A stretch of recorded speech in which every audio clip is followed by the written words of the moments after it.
selamat pagi sahabat Miraset semua. Ya, hari ini kita ada update mengenai transfer coverage kami untuk sektor coal. Kita bisa mulai presentasinya sekarang ya.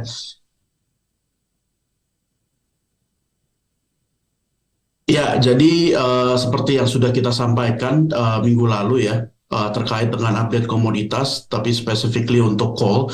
Jadi memang untuk di bulan Maret 2023 kemarin, untuk European Thermal Coal Benchmark atau yang dikenal dengan ARA ini sudah jatuh ke level 135,1 di average bulan Maret ya. Dan memang ini kalau dibandingkan dengan level bulan Desember, ini sudah jatuh sebesar 44% dari level 242,6%, 242,6 USD per ton. Kemudian untuk benchmark dari North Asia sendiri atau yang dikenal dengan Newcastle itu juga sudah turun ke sebesar 55% dari level Desembernya ke angka 179,4 US dollars per ton.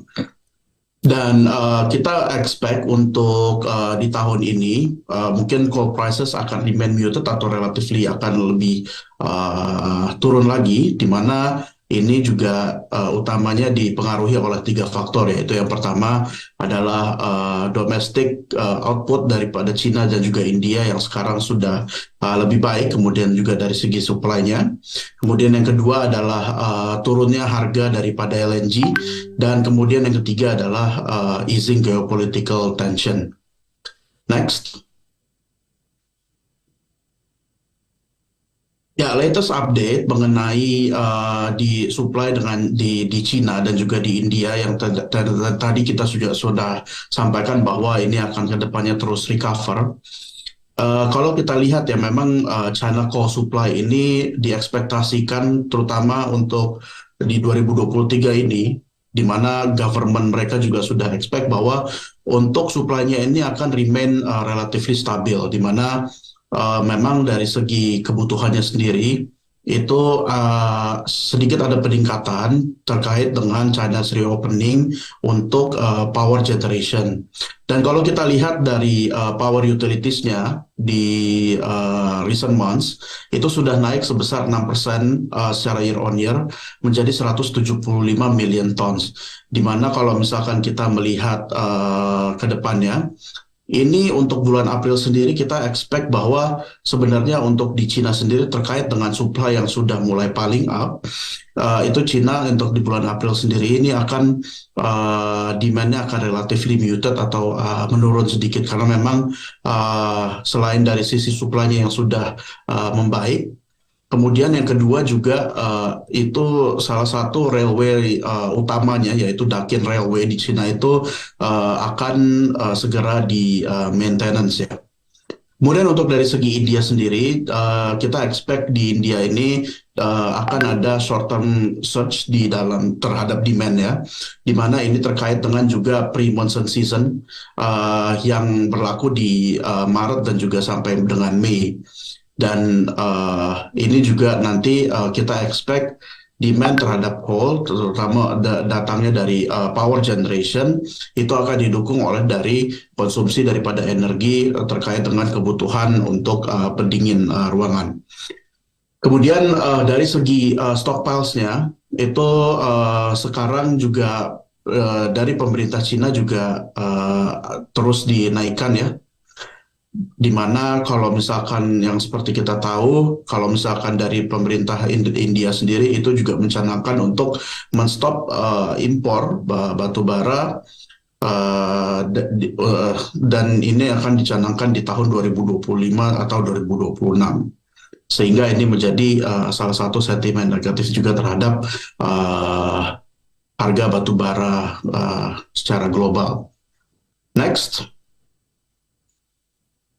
Iya, secara untuk coverage kita sendiri, kita transfer coverage kita dari analisa sebelumnya, di mana coverage kita untuk batu bara sekarang masih ada di Adaro, kemudian di TMG dan juga PTBA.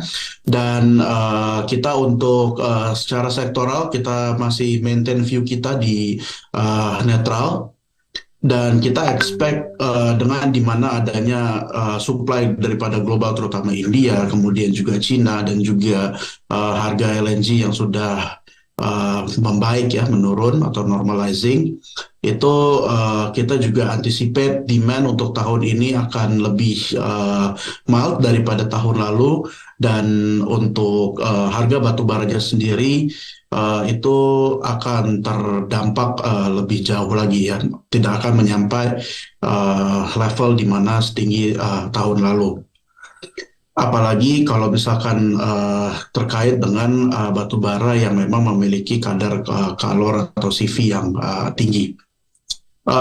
Untuk emiten-emiten yang kita cover, kita ekspektasi dividen-dividen yang cukup baik.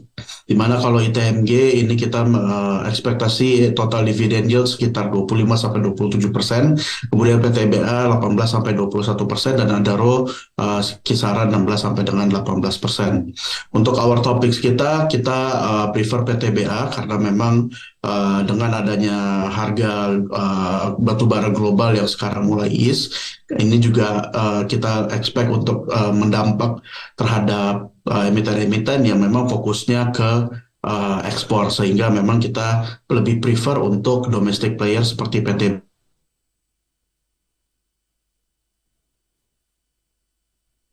Sedangkan produksi dan juga penjualan batu bara yang lebih tinggi lagi didukung dengan ekspansi yang masif dari jalur keretanya. Kemudian terkait dengan domestik to ekspor rasionya sendiri di PTBA sendiri ada di level 9 banding 1 untuk 2023 ini kan. Sehingga memang PTBA ini untuk tahun ini akan lebih fokus ke orientasi penjualan domestik. Mungkin cukup sekian dari saya. Kembali ke Glenda, selamat pagi sahabat Mira Asset semua.